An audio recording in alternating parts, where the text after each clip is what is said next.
June 22, 1940, Compiègne, France, nearly 70 years after its founding. The Third French Republic collapsed under the weight of military defeat. France signed an armistice with Nazi Germany, giving rise to a new regime, the Vichy government. Though it claimed neutrality, it quickly aligned with the Nazis, enforcing anti-Jewish laws, suppressing resistance, and sending French workers to Nazi factories. At the center of this collaboration was a man who personally compiled lists of French citizens for Nazi execution, Pierre Pucheu. Born in 1899 in Beaumont-sur-Oise near Paris, Pucheu came from a modest background. His intelligence earned him a scholarship to the prestigious École Normale Supérieure. In 1924, he married Jacqueline Saint-Noy, daughter of a renowned architect, and moved to Paris. Though he studied alongside future intellectuals like Sartre, Pucheu was more drawn to industry than philosophy.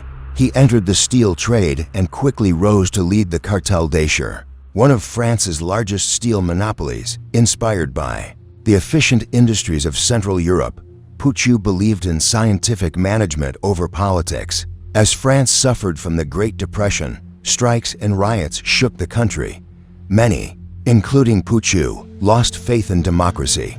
He supported far-right groups like Cross of Fire and later Jacques Doriot's fascist French Popular Party. Pucheu's financial backing kept the party running until he discovered it was receiving money from Nazi Germany and Fascist Italy. Disgusted, he withdrew support. After World War II began in 1939, France was quickly overwhelmed by Germany in 1940. Pucheu and others blamed the fall on the failures of democracy.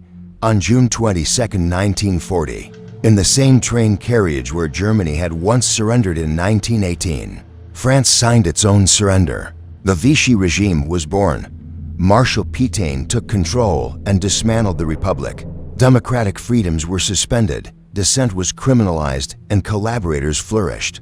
Among them, Pierre Pucheu stood out. By 1941, Pucheu became Minister of Industrial Production, then Interior Minister, one of the most powerful roles in Vichy France. He fully embraced authoritarianism. He vowed to execute 20,000 communists and began by selecting 98 hostages, over half of them Jews, for German reprisals after resistance attacks in Nantes and Bordeaux. He also created special units targeting Jews, communists, and freemasons. To many, Pucheu seemed like a Nazi at heart. He admired German economic strength and envisioned a Europe led by Germany, with France as its industrial backbone. But by 1942, even the Germans grew frustrated with his pride and had him dismissed. Meanwhile, the French resistance was growing, hiding weapons, sabotaging trains, and risking everything to fight occupation. In contrast, Pucheu had become a symbol of betrayal. After the Allied landings in North Africa in November 1942, Germany occupied all of France. Pucheu fled to Francoist Spain. General Henry Giraud invited him to Casablanca, promising safe conduct. Hoping for redemption, Pucheu went, but the political winds had changed. Charles de Gaulle, now leading Free France, saw high Vichy officials as traitors. Pucheu was arrested, transferred to Algiers, and tried for treason, the first under the Free French's new laws.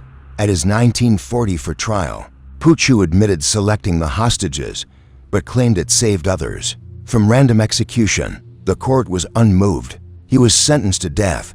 Despite Giraud's pleas for clemency, de Gaulle let the sentence stand. On March 20, 1944, Pierre Pucheu faced the firing squad without a blindfold and gave the order to shoot. He died without a cry. His execution marked a turning point, a warning to collaborators that liberation would come with justice. Pucheu's path to betrayal was paved by fear of communism, disgust with democracy, and admiration for Nazi order, choices that ultimately led him to aid in the murder of his own people.